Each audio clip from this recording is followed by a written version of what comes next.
And she put on.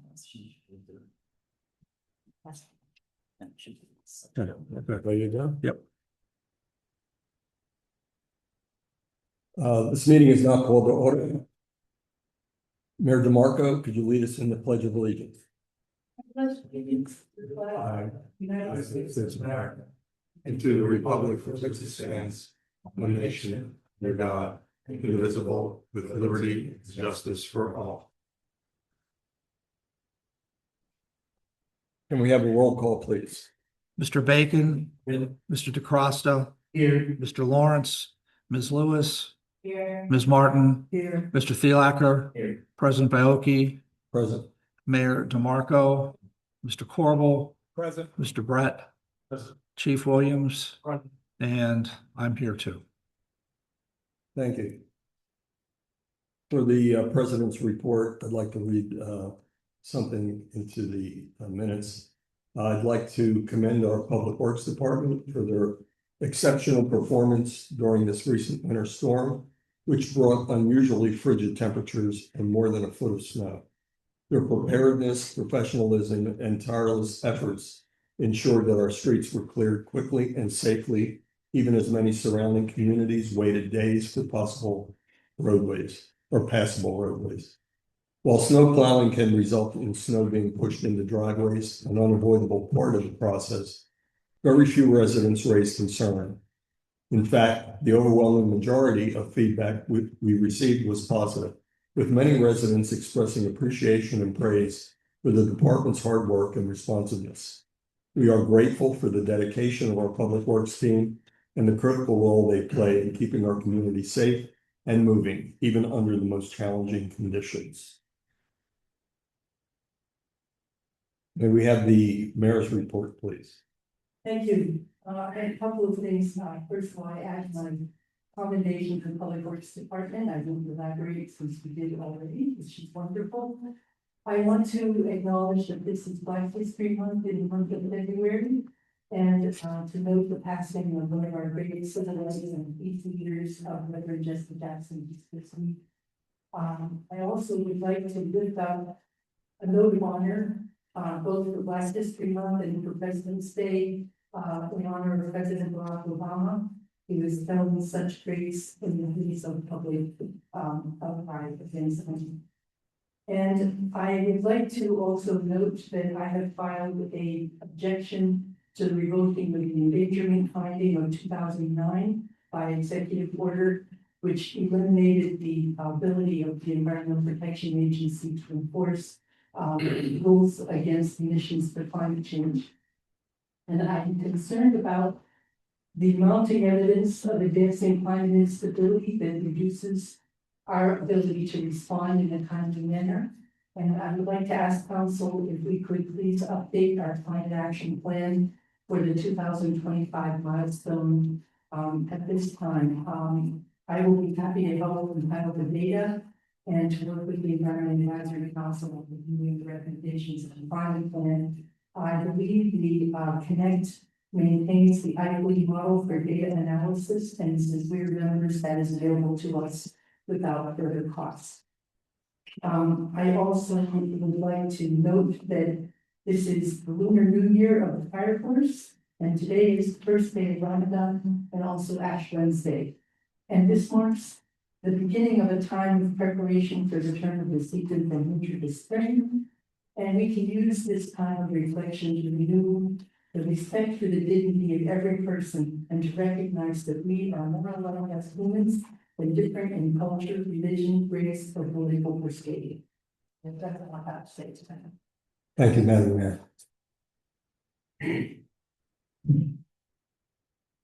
Do we have a Forest Hills Community Alliance? Do we have anybody to report on that? Do we have a manager's report? Mr. Morris? I have nothing to say unless anyone has any questions for me.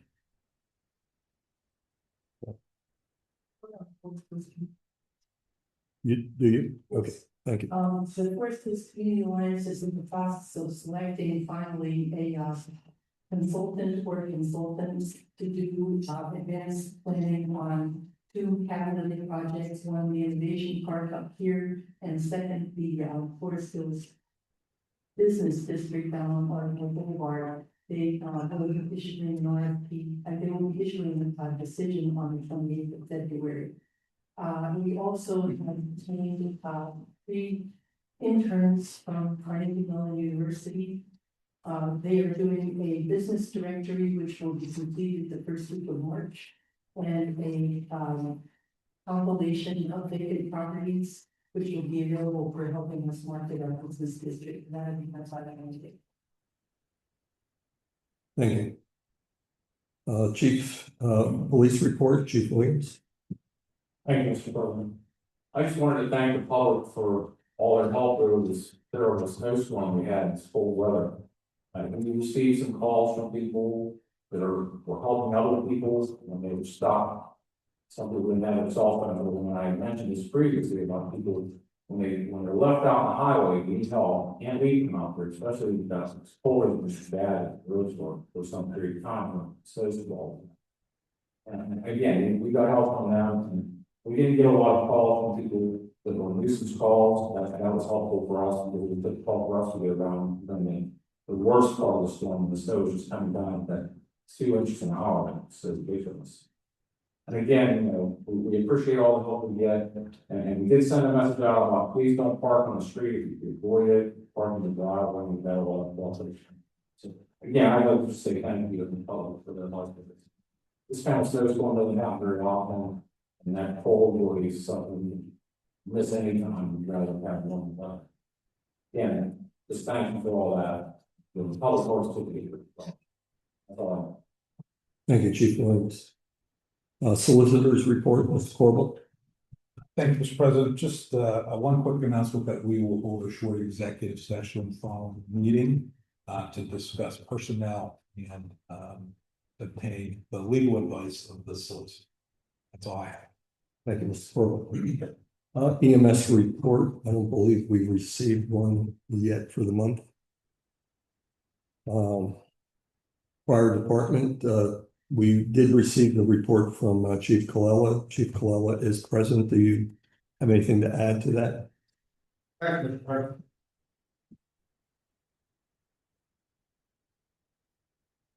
I submitted our report with our month of January. We had 46 calls for assistance in January. Nothing really too major. We are having a lot of accidents on our boulevard. Again, different areas this time, and they, as usual, we're maintaining that as well. The fire department during the storm, we have people standing by the station. They stayed at the station for long periods during the days of the storm. So we got. Thank you, Chief.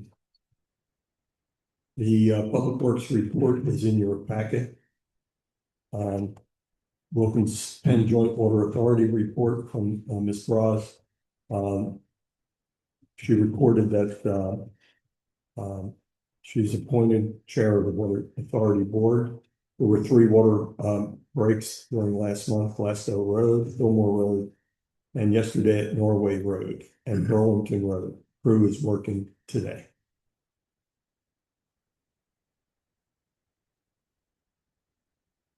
Other committee reports, Connect. Are there any reports on Connect? Yeah, and is meeting this Thursday. They've been working on the research council. We have 10 projects through the research council to make with the Southwest region and follow. Thank you. Alon, Mr. Lawrence or Ms. Martin? Nothing to report. Thank you. Allegheny County Board Boroughs Association, Ms. Martin or Mr. DeCrosta? I have nothing to report. Nothing. Okay. The PA Municipal League? No report. No report on the Turtle Creek Cog. Allegheny County tax collection. I don't believe there's any report No there. report. Okay, thank you. And anything on the Tri-Cog Land Bank? No report. Thank you. Okay, moving on, we're now into the public comment session. At this time, only residents and taxpayers of the borough of Forest Hills will be permitted to address council on any issue, whether appearing on today's agenda or not. Speakers will be permitted to speak for a maximum of 5 minutes. Groups of people will be required to designate a spokesperson to represent them, who may speak for a maximum of 10 minutes. Speakers are asked to use the microphone at the speaker stand. Clearly state your name and spell it, and state your address for the record. If you have any documents to share with council members, you may present them to the borough manager now. The council president will determine how those materials will be distributed and viewed for the meeting. Speakers are reminded that council uses these comment periods as opportunities to gather information and not to respond directly to concerns raised. Information gathered will not be discussed at the meeting, but instead will be referred by the council president to the appropriate committee for review and discussion at the next committee meeting. If it is not a matter for deliberation by a committee, but requires more immediate attention, it will be referred to the borough manager, who will respond by phone and or email within 5 business days following this meeting. So, who do we have that would like to speak this evening? Sure.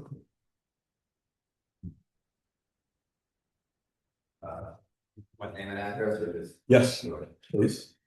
Steve Garrett, 607 Granite Road. Let me say this isn't directed at any council member or any agenda item. It's come to my attention that the current committee meetings that used to be open to the public are not closed, and I'm pretty concerned with me. I understand that you can't have more than 3 committee members at a committee meeting. Could you, it's hard to hear. Sorry. Unless- Yeah, All yeah, real good. right, so I understand you can't have more than 3 committee members at a committee meeting that's closed to the public, so I'm just wondering about the efficiency and effectiveness of that on council 7. Because if you have a 4th member, then I'm gonna have it as a closed meeting. I think I've been up here twice since I was done with council however many years ago, so this is pretty concerning to me. It's a lack of transparency. I think the residents should be able to be involved.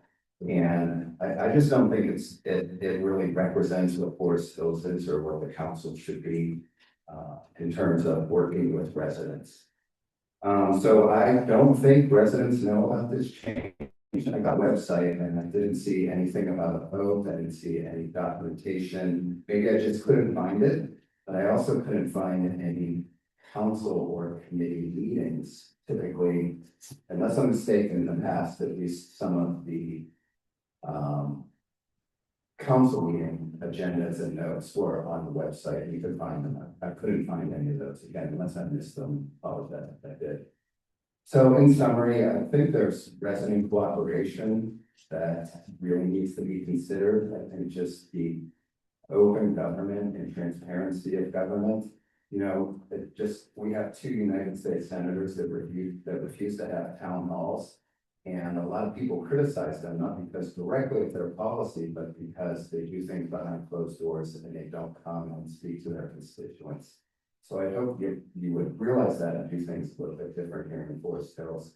And what's interesting is even on the paper, it says information gathered will be discussed at the meetings. Will not be discussed at meetings, but will be referred to council president to the appropriate committee. So what I have to say here will go into committee, and as a resident, I'm not allowed to be at that committee to hear what the committee says before it comes back to council. Again, I find that not to be consistent with open government transparency. So I don't think residents know about this, and I would just ask you to reconsider that policy and open up the committees again. Thanks. Thank you. Anyone else?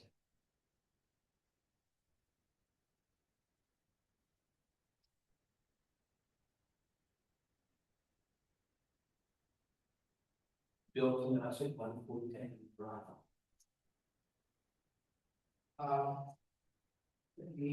That snow event where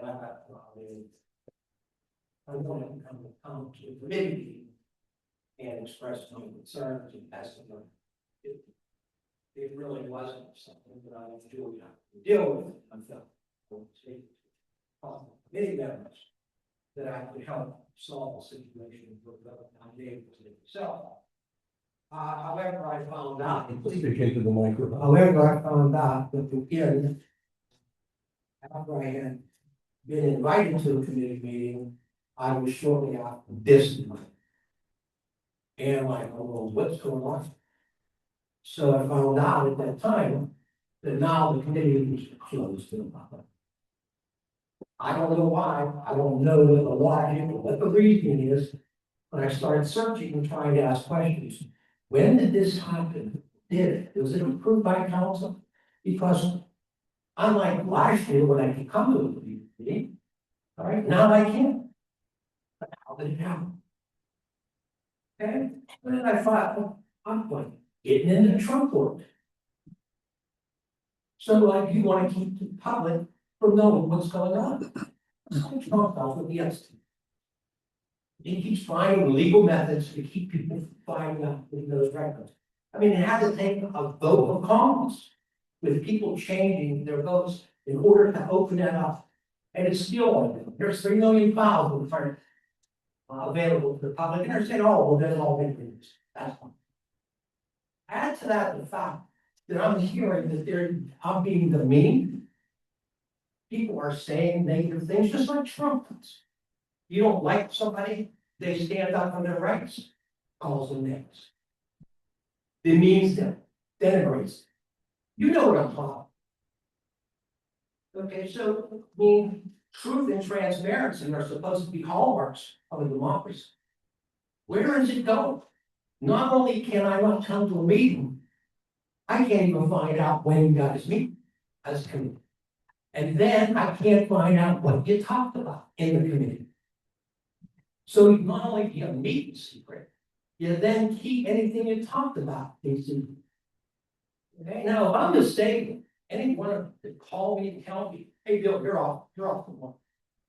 But when I come in here, I expect a certain amount of respect from people. I don't expect any type of demeanor to take place. Now, as far as I can tell, and I sent these things along, give me the policy that exists within the borough. When you talk about a policy change, it has to be by 4 members of council. 4 votes or majority of council. So I'd like to know what's going on, who voted on what, when they voted on it. So I can find out, where your positions are in terms of this open and truthful place that we're supposed to be living in. I just don't get it.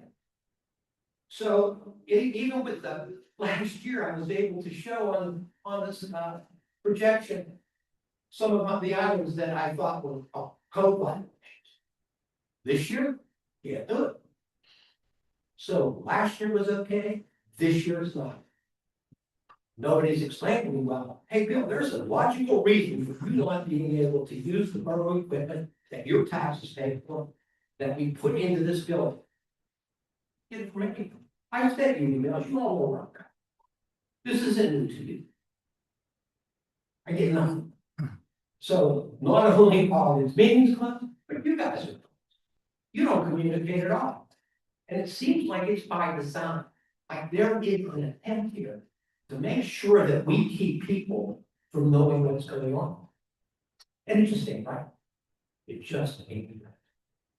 All these years I was on council, all these years that I lived here, those policies were never. Anybody who wanted to come to a committee meeting came. All they had to do was say, this is the topic that I want to discuss. So you were prepared to deal with that topic. Not because we wanted to keep talking about it, because we just wanted to have some information in the background to be able to say, hey, okay, we know what you're talking about, we can address it, we can't address it. So I'm asking the 4 of you at least to step up to the plate and change this policy, change these policies, open up the government of Forest Hills to the borough residents. Stop hiding things, stop the mean people. It ain't right. Thank you. Thank you. Anyone else?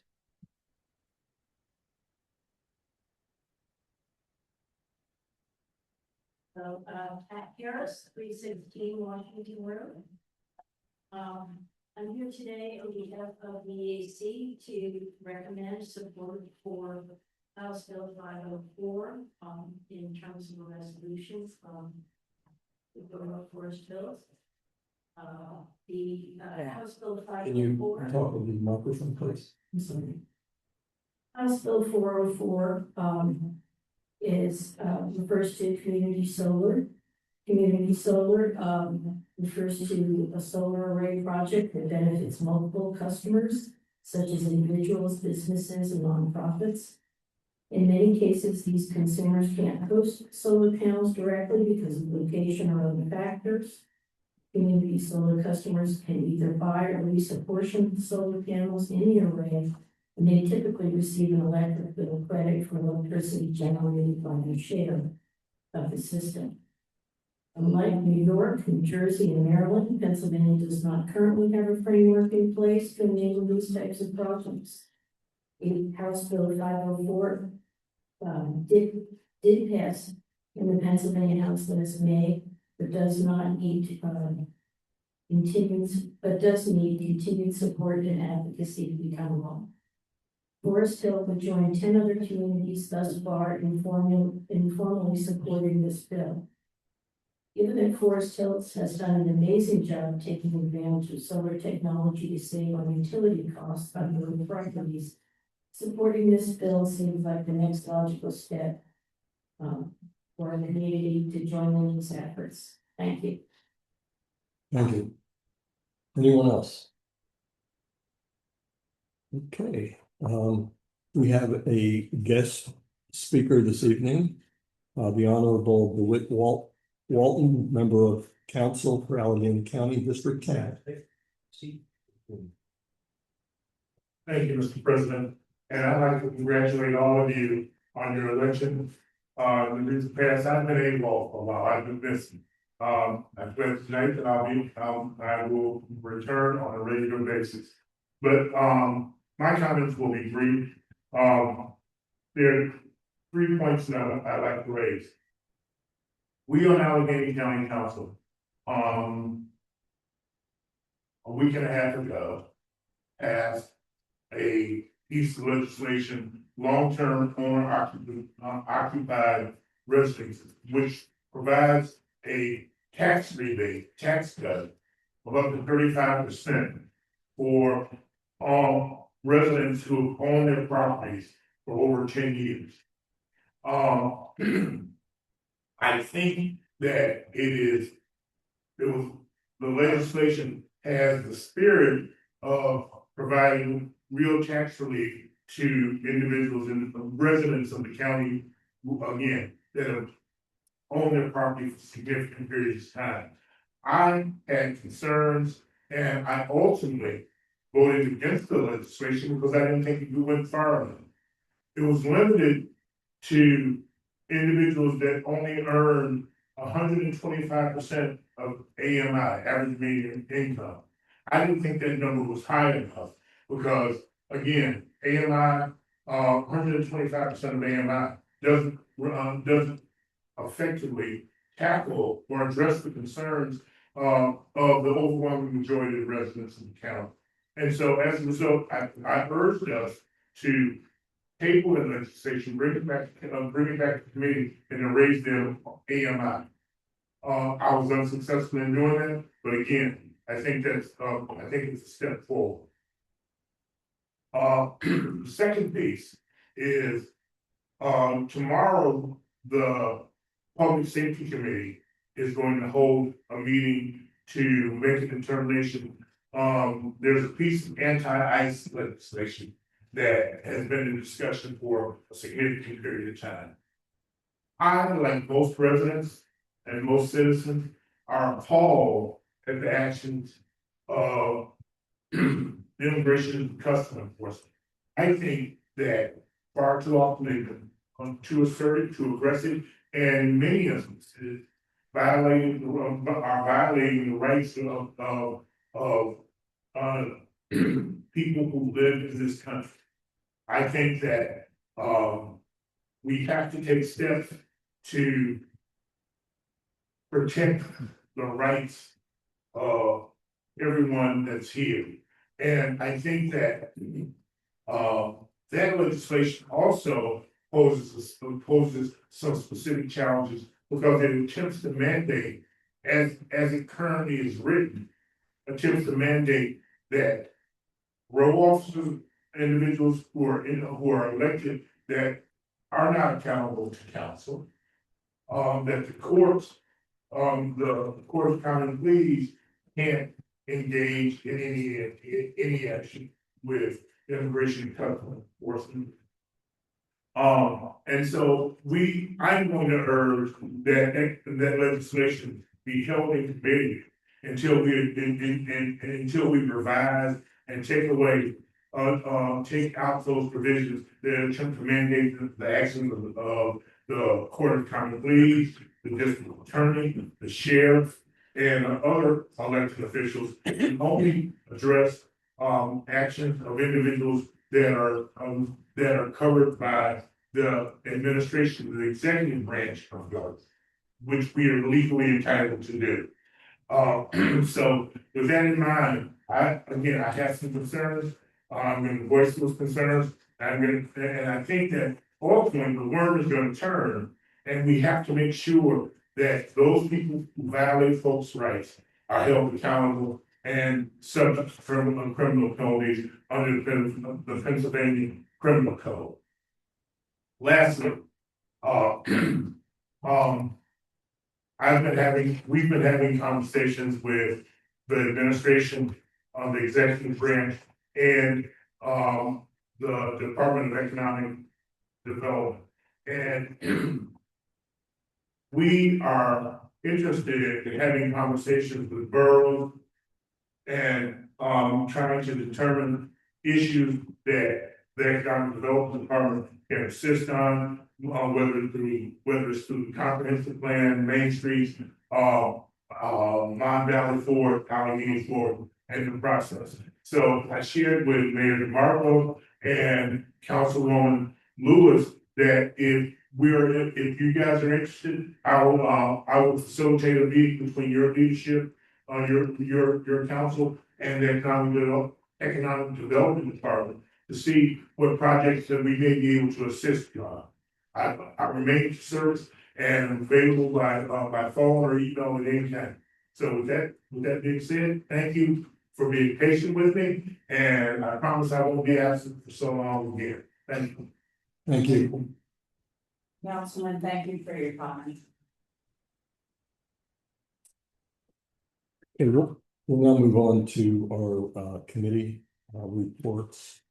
We're going to take things a little bit out of sequence here, and we're going to move this to public safety first. Mr. DeClasse. Yes, thank you. I move to hire one officer recommended by the Civil Service Commission as a full-time police officer in the borough of Forest Hills. Just a quick explanation here. This was not on the agenda setting meeting last time, but in the meantime, Chief Williams has been able to identify the top performer and the civil service test, and wanted to fill that position as soon as possible. So I'm going to pass it to Chief for further explanation. Thank you, Mr. Chairman. In many cases, when we hire someone, we want to be able to do that as quickly as we can. And sometimes we need to move through a lot of process to get there. We don't want to have one of our potential candidates that we want to hire with another department. Just because the manpower, the police is not always useful. So we have a very large process we have to go through. One of the processes we face in Civil Service Commission, which approve these lists and certify it today. If you want to know why we want to name on the list and why we want to consult completed that. Previously, that would be done. Certainly, have more questions, please feel free to follow us. So do I have a second? Second. Okay, can we have a roll call, please? Mr. Bacon, Yes. Mr. DeCrosta, Yes. Mr. Lawrence, Yes. Ms. Lewis, Yes. Ms. Martin, Yes. Mr. Thielacker. Yes. President Bioki. Yes. So, want to move forward Do you have a report? Oh, no, I have no report. Okay, thank you. Chief Williams, we have our new officer here. Yes. On to step up, introduce you. Mayor's gonna swear you in, so we have to.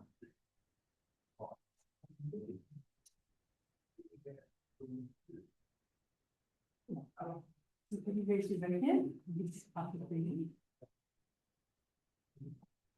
Would you please repeat after me? I, Ignatius Bondy, I, Ignatius Bondy, do solemnly swear that I will support the Constitution of the United States, do solemnly swear that I will support the Constitution of the United States, the Constitution of the Commonwealth of Pennsylvania, Constitution of the Commonwealth of Pennsylvania, and the laws and ordinances of the Borough of Forest Hills, and the laws and ordinances of the Borough of Forest Hills, and I will faithfully discharge and perform all the duties of my office as a full-time police officer according to the best of my knowledge and ability, so help me God. and I will faithfully discharge and perform all the duties of my office as a full-time police officer according to the best of my knowledge and ability, so help me God.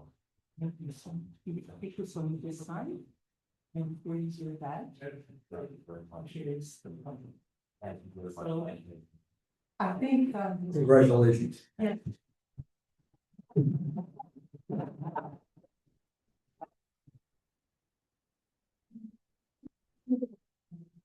I'm really proud of our programs.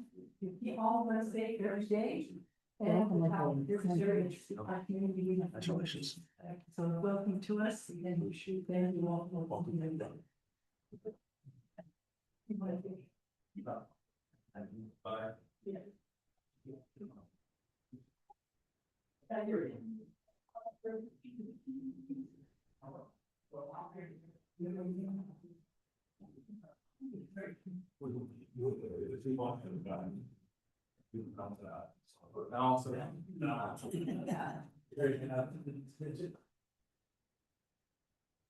Seconded that, right? Yeah.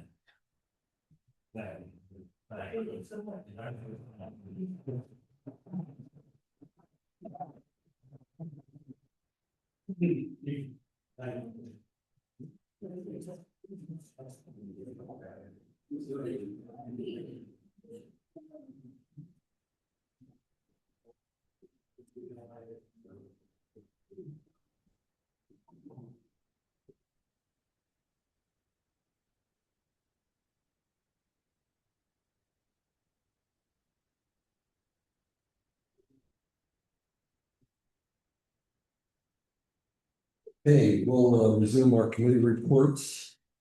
Operations and policy. Thanks, Mr. Lawrence. Thank you, Mr. President. I move to accept the following change of committee membership of all appointments to school members of respective committees except as noted. They're listed on page 3 of your agenda. Second.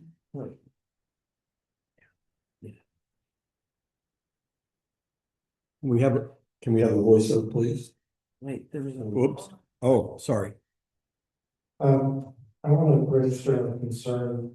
I don't have any particular objection to anyone on this list. However, the fact that at least I did not see this until it was on the agenda. I feel we're going to follow the procedure of having agenda setting meetings and trying to properly review things. I think we need to be consistent about that. And I think this is getting rather close to just an automatic rubber stamp. Without time to review or consider. So I personally would move to table this until next month. I understand and respect no one agrees with me on that, but I think we should consider the process.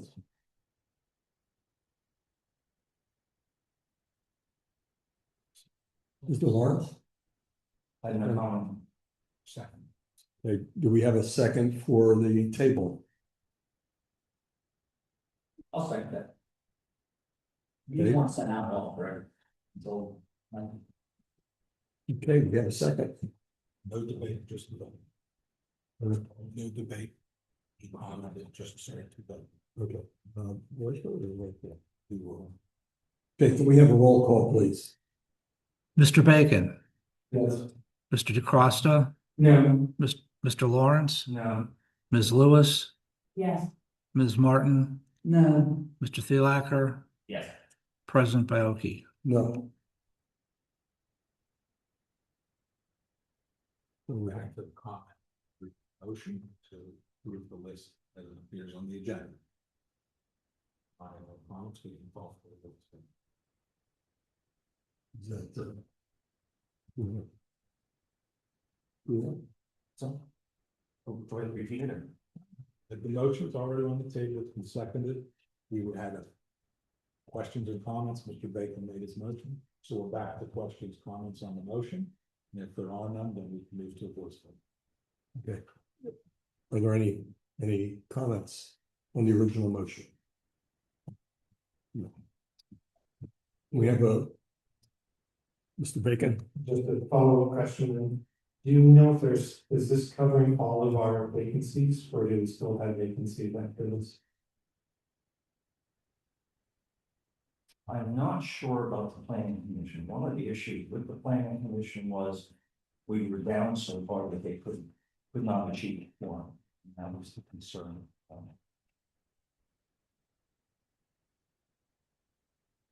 Any other questions? Ms. Lewis? While I'm new to that, my understanding was the appointment that we made at our last meeting rectified that situation. I think that's what was communicated last month. I do recall seeing most of these appointments, just for the record, so I'm not sure if maybe one or two may have been left out, but I do recall seeing emails and different discussions about these members. Yeah, and just let me add that I believe several of these were appointments that were ending, and the individuals requested to continue, and so these were, why those say reappointments on several of those. So, any other questions? Okay, can we have a voice vote, please? All in favor, say aye. Aye. Opposed? Okay, motion carries. Thank you. I move to approve the minutes from the January 5th, 2026 council organization meeting, the January 6th, 2026 agenda meeting, and the January 21, 2026 council meeting. Second. You have any comments? Can we have a voice vote, please? All in favor, say aye. Aye. Opposed? And voice vote carries. I have no reports, so that concludes my report of the evening, Mr. President. Thank you, Mr. Lawrence. Finance Committee, Mr. Thielacker. Thank you, Mr. President. I want motion that I move to approve the payment bills for the month of January and the following months. Not during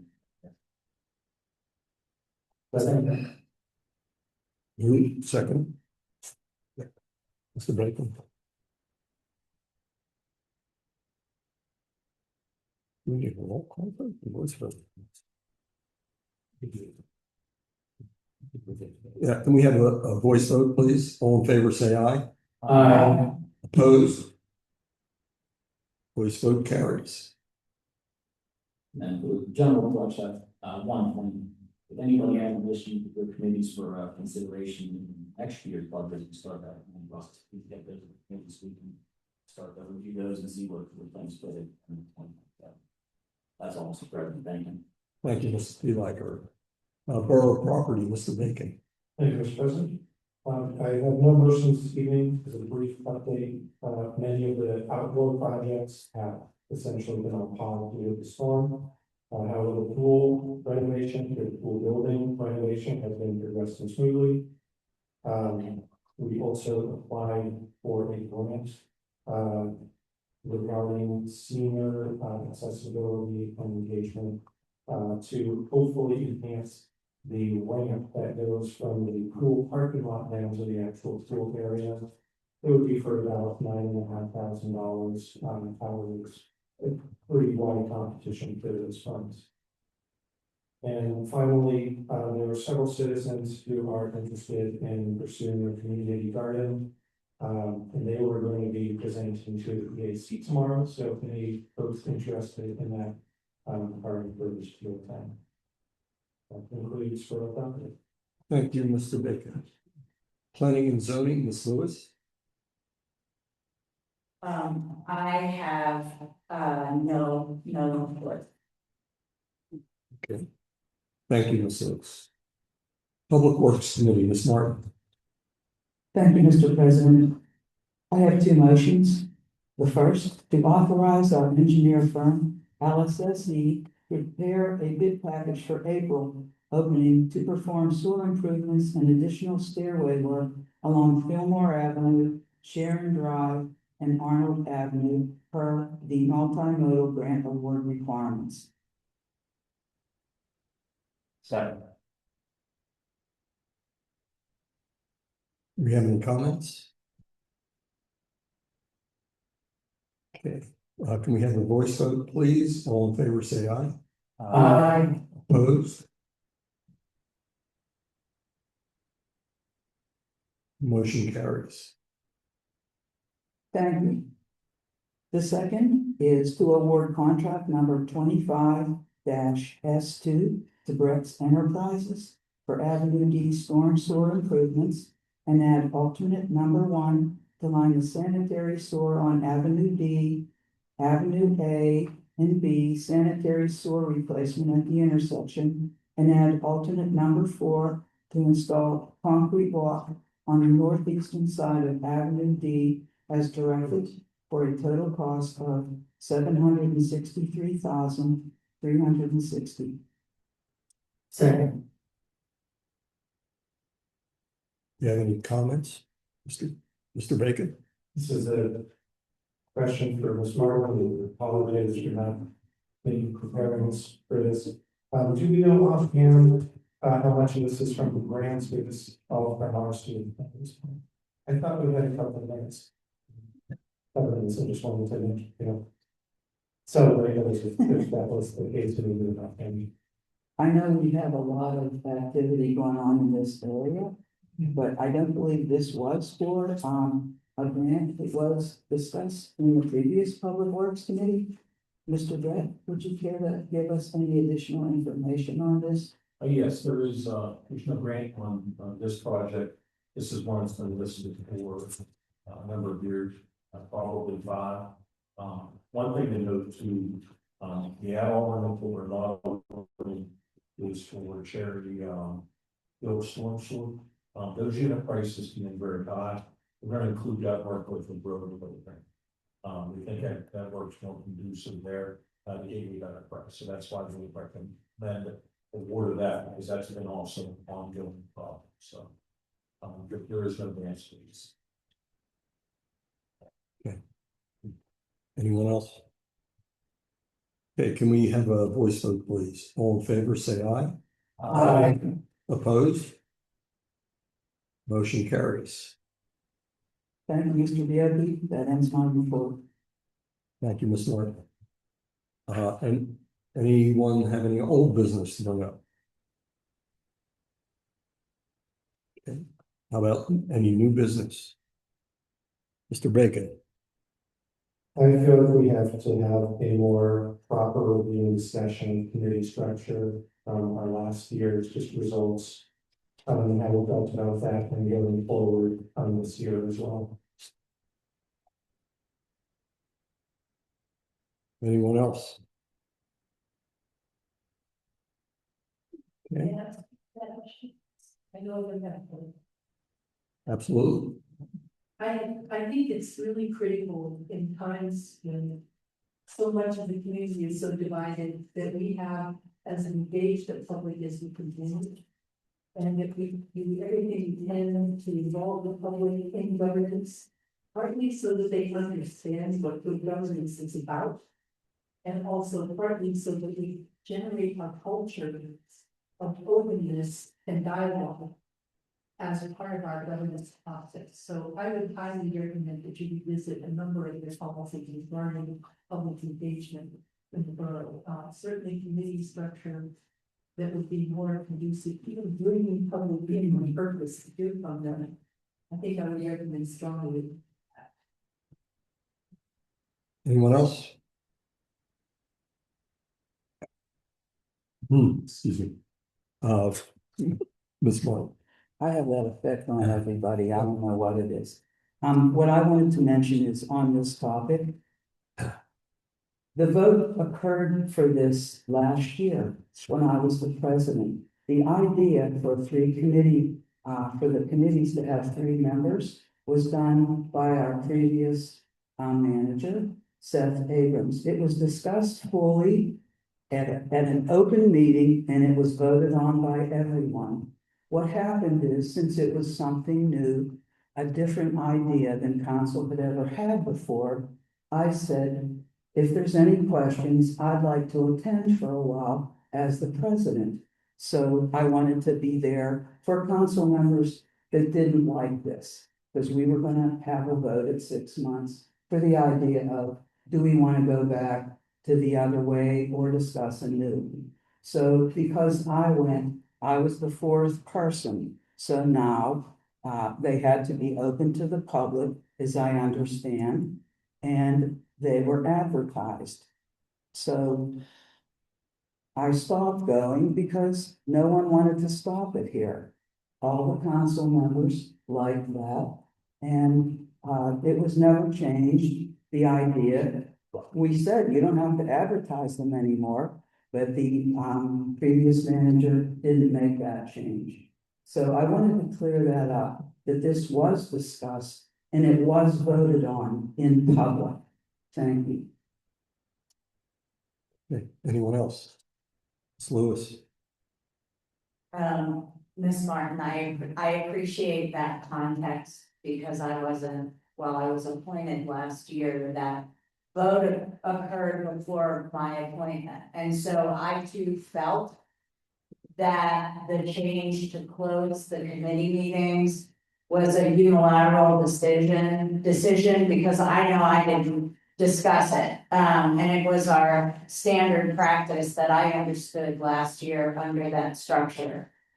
That said, I share the sentiment expressed this evening from the residents who spoke. I've also had private conversations with other residents in our community who have expressed similar concerns about not being able to come to a smaller group to discuss their thoughts, their concerns, and their resolutions. So I am in agreement with both Mayor DeMarco and Councilman Bacon that I think we need to revisit the decision about whether or not we're going to welcome residents to our committee meetings. And I think that should be something that happens with every committee and not just be the prerogative of the chair. Because I personally, the meetings that I have attended that are committee meetings where residents have come, we have had very fruitful discussions. They've been very respectful discussions, and they've resulted in the resolution of issues. And I personally agree with Mayor DeMarco that that is what good government is about. And I don't agree at all with the decision to ban our residents from our committee meetings. I would be very angry as a resident if I wanted to discuss something with my government and I wasn't allowed to attend. Okay, let me. Thank you. Thank you. Now, let me clarify some of the remarks that you've made that are maybe misinterpreted by anyone listening to you. First of all, we did not ban people from coming to the meetings. We did not close them and prohibit people from coming. Based on the Sunshine Law, if you don't have a quorum, there is no need to advertise. There's no requirement to have anyone else present, public or otherwise. Anyone that was attending those meetings had the same restrictions as this committee and in the agenda meeting, which was they were allowed to talk for 5 minutes. There was no response from the committee, and that's the way those were to be run as well. So prior to doing that, we used to have committee of the whole. And it's not much different than what we do now for the agenda meeting and for the council meeting. Residents are welcome to come and voice their opinions and make comments. And so that hasn't changed. So the only thing that's changed is that we have smaller groups that are more productive and can get things done much better than when we had the committee of the whole. So, and you weren't here for the committee of the whole meetings. So I just wanted to make that very clear that we weren't banning anyone, we weren't prohibiting anyone, we're following the sunshine law. Anyone else? Yes. Not addressing the issue of the three-member committees. One of the things I think has been productive is, and you can see it, originally, we had one time a month when we had a public comment section, was the business council, this is tonight's meeting. Now that we have the agenda meeting, I've noticed we have a lot of attendees from the residents making comments. And that is, I think, a significant improvement over what we had before. And so, just on that alone, because really that's where decisions are being made, discussions are going on. So I think we might step back and remember that we actually increased a place where we are seeing activity by the residents. Mr. Steelacker. Thank you. One thing that Jack was saying, we do it for public comment periods, I think it's good to have the 2 meetings, but we don't actually have time for discussion with residents, which we used to have. If somebody wanted to come and talk about an issue, we could go back and forth. And I enjoy doing that, honestly. A lot of things you can take care of in minutes just by saying, yeah, we're working on this, we're taking care of this, and look at that. We've now got rid of that, and honestly, it does seem weird to me. It seems strange, kind of. So I think maybe some way, I don't disagree with structure. And I think it's sometimes you do get a lot more accomplished in a short amount of time, which is good. But there needs to be some way where somebody doesn't want to come and get more feedback from the committee or give their input. We need to figure out how to do that. Ms. Lewis had her hand up first. I have a clarifying question for the solicitor. I understand from the solicitor's memo to one of our residents that the Sunshine Act does not require that we advertise and make public a committee meeting. So we're not disobeying the Sunshine Act, but I would like to hear from the solicitor whether or not the Sunshine Act would prohibit us as a council to have a committee meeting and would prohibit us from inviting and welcoming our residents from attending our committee meetings and participating in our government business. It does not prohibit you from opening. It does not prohibit council or a committee from opening a committee meeting that could otherwise not. So by telling our residents that they're not allowed to attend a committee meeting, that is actually not following the Sunshine Act. We're just simply not required to advertise and grant them. Is that correct?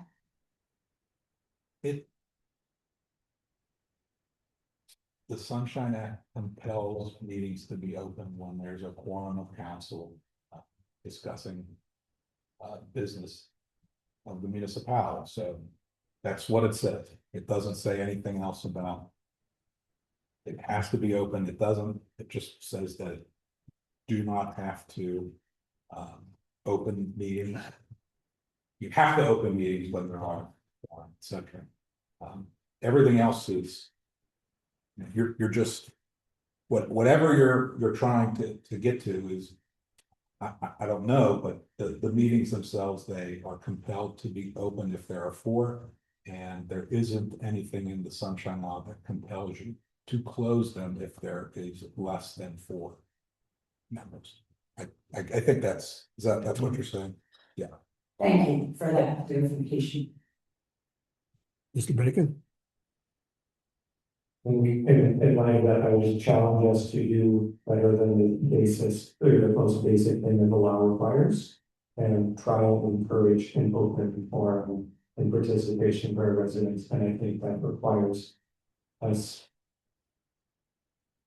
publicly scheduling those meetings so that people can attend, because the barrier of asking a committee chair via email or otherwise, hey, can I attend this meeting to ask about, like, example was here, is a pretty high barrier that I think a lot of people are not aware of being an option and not being particularly easy to find on the website or otherwise. Ms. Martin? Thank you, President Diaby. I'm not sure for the rest of the council members, but I get emails from residents all the time, and I have many discussions with them. And I find that's an effective way as well. Many people can't make our meeting times. So as long as they're satisfied and we're able to move the issue forward, I don't see any problem with this structure. Although I must say for the record, I wasn't for this the whole time, but because our manager suggested it last year, I brought it forward. We were looking for different ways because our meetings were 2.5 to 3 hours long. And I don't know about you, but at the end of the day, I couldn't even remember what was happening at the end of them sometimes. So I would like to just point that out. We don't have to, the idea I'm getting here is that we're not allowed to talk to members of the, where we live residents. I talk to them all the time. So I would suggest reaching out to somebody. We have their phone numbers and we have their addresses. If you wanted to further have a conversation, you go to being started. But sometimes it's easier on the phone. Thank you. Mr. DeCrossa? I would agree with Mr. Thielacker that there's a real lack of opportunity to interact live with our residents when they wish to be, they're discussing certain issues. I do, agree with Ms. Martin in the sense that we need to be able to talk to them individually and listen to their ideas. But I do think having a formal forum for them to come and express concerns with us in person is important. But I also, we're not required to make them public, but the public could be invited, here's our schedule for the year. These are open to our committee member, our residents are welcome to attend our committee meetings if they wish. And, leave it as open and transparent as possible. I found that the committee of the whole last year, last couple of years that we were doing while I was here, it felt very restricted and stilted, and we weren't really able to get through some serious issues. So I find that the current structure is very productive, and we can have open discussions and work through issues in a very natural way. But I don't see why residents wouldn't be able to be part of those discussions as well in a less formal setting. Those are just my thoughts, and like others, I will encourage us just to be thinking this a little bit without completely changing the structure. Anyone else? Mr. Lawrence? Yeah, I wasn't here for everything that happened, but I have general idea what's been talked about.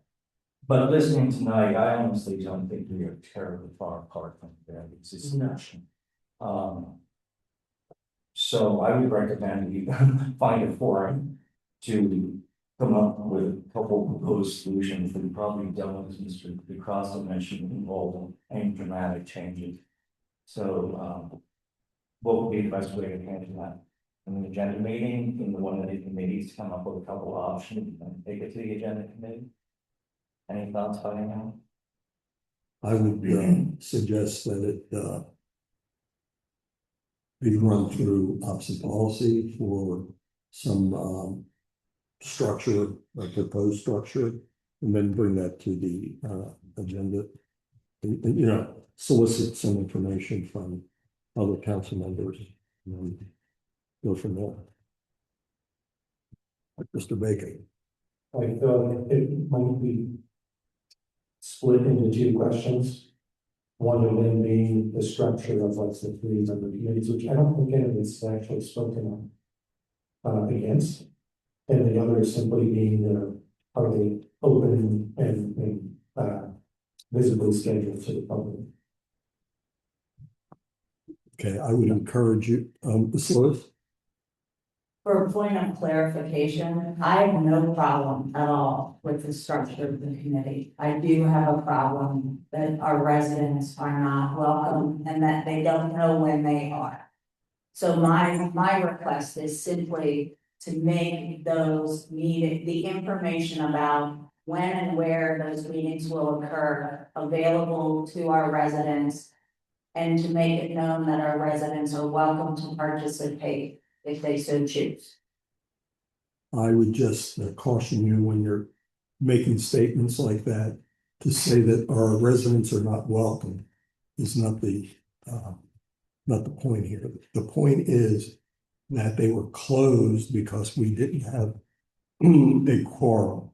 So there's a matter of semantics. I'm simply responding to the comment that was made this evening, where one of our residents said that he was told he was not allowed to attend. Okay, well, that's. I mean, whether, again, it was, it wasn't to me, but that's what I'm responding to. That's what was said this evening, and that's what I'm responding. I just want you to be careful because words do matter, so. And they may be misconstrued. You may have a different idea when you were making that statement, but it can be misconstrued. So, okay, anyone else? Okay, I would suggest if you would email any of your suggestions to Mr. Lawrence for consideration. Mr. Lawrence, would you take that under your wing? Absolutely. And go forward with it? Absolutely. Okay, thank you. Okay, anything else? Although I hesitate to ask. Okay, this meeting will be adjourned unless there are any objections. Hearing none, this meeting is adjourned. Okay.